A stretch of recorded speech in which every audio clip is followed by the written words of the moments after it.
देखिए BHU entrance के लिए रिवीजन सीरीज चल रही है, क्विक कोर्स, और उसमें हम लोग 11 वीडियोज़ में मैक्सिमम चीज़ें कवर कर ली थे। ये पार्ट 12 है। इसमें हम लोग ब्राह्मण साम्राज्य यानी मौर्योत्तर काल के बारे में पढ़ेंगे। ठीक है, पोस्ट मॉडर्न एज। तो इम्पोर्टेंट टॉपिक है, कभी कभी यहाँ से एक आध क्वेश्चंस पूछे जाते हैं, ध्यान से पढ़िएगा। ठीक है, इससे पहले 11 वीडियोज़ बनाई जा चुकी है, जाके उसको आप लोग ज़रूर देखें, प्लेलिस्ट में चले जाइएगा, सभी चीज़ें आपको मिल जाएंगी। देखिए ब्राह्मण साम्राज्य, अब मगध हम लोग पढ़ चुके हैं। मगध पे तमाम वंश जो आए, मौर्य साम्राज्य, फिर यहाँ से मगध पे जो है संस्थापक थे बृहदत्त, फिर उसके बाद चंद्रगुप्त मौर्य, बिंदुसार, अशोक आए। अब मगध पे शासन होगा शुंग वंश। ठीक है, तो मगध पर शुंग वंश की नींव जो डाली थी वो डाली थी पुष्पमित्र शंकु ने। ठीक है, बहुत ही इंपॉर्टेंट है पुष्पमित्र, और यह जो है यह ब्राह्मण जाति का था, इसलिए इसको जो है ब्राह्मण साम्राज्य नाम दिया गया। ठीक है, इसने अपनी राजधानी जो है वो विदिशा में बनाई थी। भरहुत स्तूप पुष्पमित्र शुंग से संबंधित है। इंडो यूनानी शासक मिनांडर को हराया था इसने। बौद्ध धर्म का उत्पीड़क कहा जाता है किसको? पुष्पमित्र शुंग को।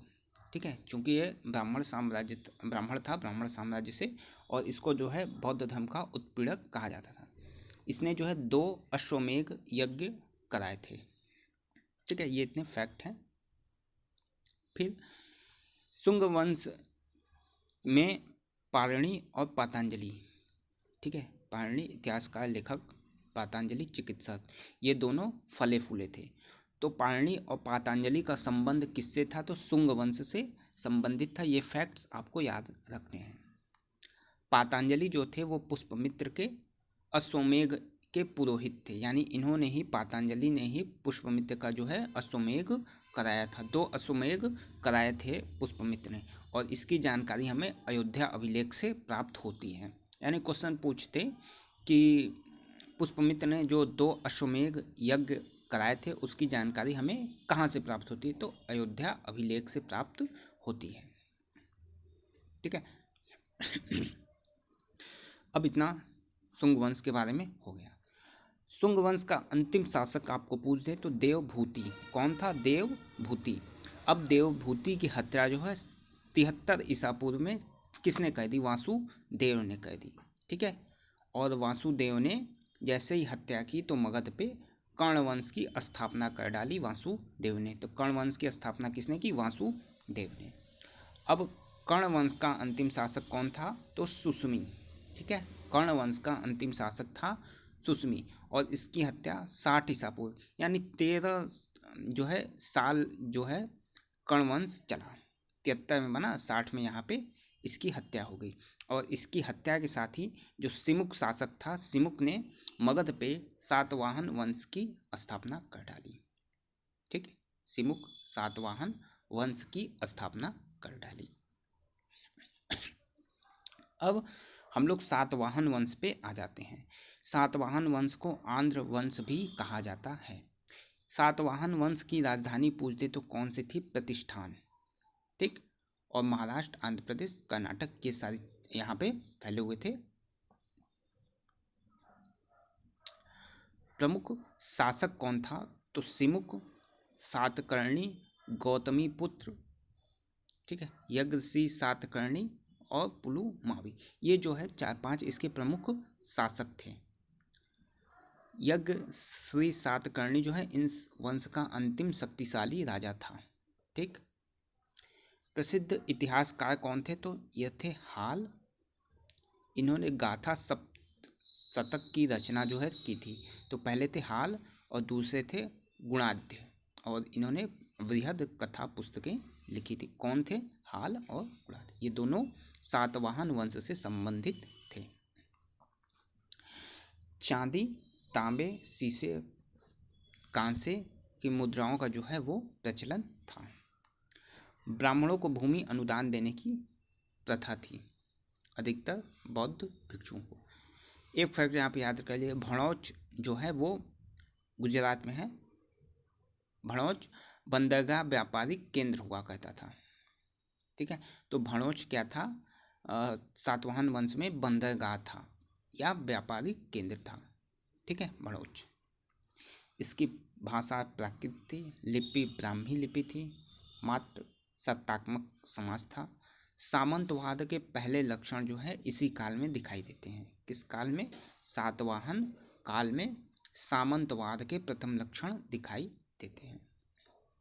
देखिए, स्थापत्य कृतियाँ देख लीजिएगा, बहुत इंपॉर्टेंट है। अगर क्वेश्चन पूछेगा तो 80% चांसेस है कि यहाँ से क्वेश्चंस आपको पूछ दें कि किस शासनकाल में बना था। तो कायले का चैत्य, अजंता एवं एलोरा की गुफाएं किससे संबंधित है? सातवाहन वंश से। अमरावती कला का विकास, तो ये 2-3 जो भी हैं, कायले का चित्र, अजंता एलोरा की गुफाएं, अमरावती कला, ठीक है। तो ये सारे जो है वो सातवाहन वंश से संबंधित है, याद रख लीजिएगा, बहुत इंपॉर्टेंट पॉइंट है। दक्षिणापथ के स्वामी कहे जाते थे सातवाहन शासक। सातवाहन शासक जो है दक्षिणापथ के स्वामी कहे जाते थे, ठीक है। ये इंडिया है, उत्तर दक्षिण, तो यहाँ पे इनका विस्तार था, इसलिए ये दक्षिणापथ के स्वामी कहे जाते थे।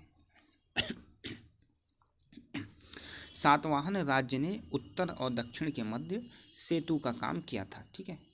परंपराओं संस्कृतियों को मिलाने का काम जो है सातवाहन राज्य ने ही किया था।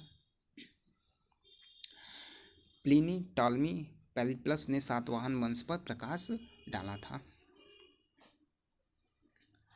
कुछ फैक्ट्स देख लीजिए। सातकर्णी प्रथम ने 2 अश्वमेघ, 1 राज्य सूर्य यज्ञ कराया था। किसने? सातकर्णी प्रथम ने 2 अश्वमेघ और 1 राज्य सूर्य यज्ञ। किसने? सातकर्णी प्रथम ने।